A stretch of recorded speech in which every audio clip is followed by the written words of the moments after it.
This case will have nationwide implications no matter how the court decides it. Will Hahn is a senior counsel at the Beckett Law Firm, which represents parents in Montgomery County who sued their own school board. It really does go to the question of whether, for the 80% of American families who send their children to public schools, do they lose their rights at the schoolhouse door?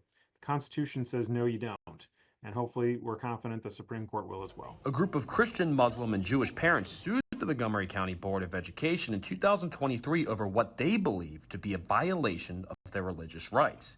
The parents were denied a choice to opt out their children from language arts lessons that included a list of LGBT books starting in elementary schools.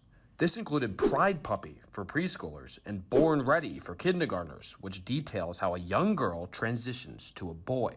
The Supreme Court heard oral arguments for the case last month when many of the justices questioned the school board's motives for its LGBT curriculum. Hahn said he hopes to see the court settle the lawsuit and protect parents, although it's unclear if the decision will return the case to a lower court.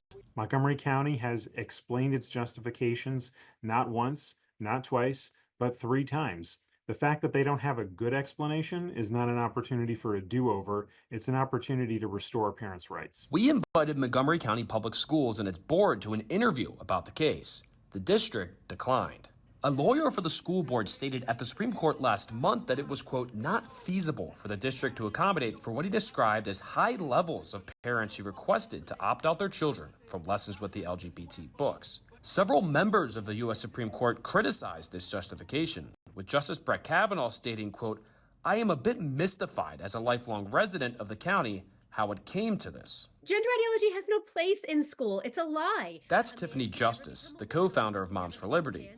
She said the Supreme Court needs to send a message to public schools nationwide. And why would any school district focus on all this woke ideology when they're not doing the simple basic job that they're supposed to do, which is to teach kids how to read? So parents, make sure you put the focus back on academic achievement.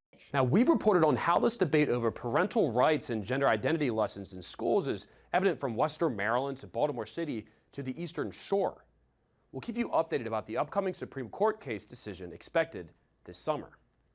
For Spotlight on Maryland, I'm Patrick Huff.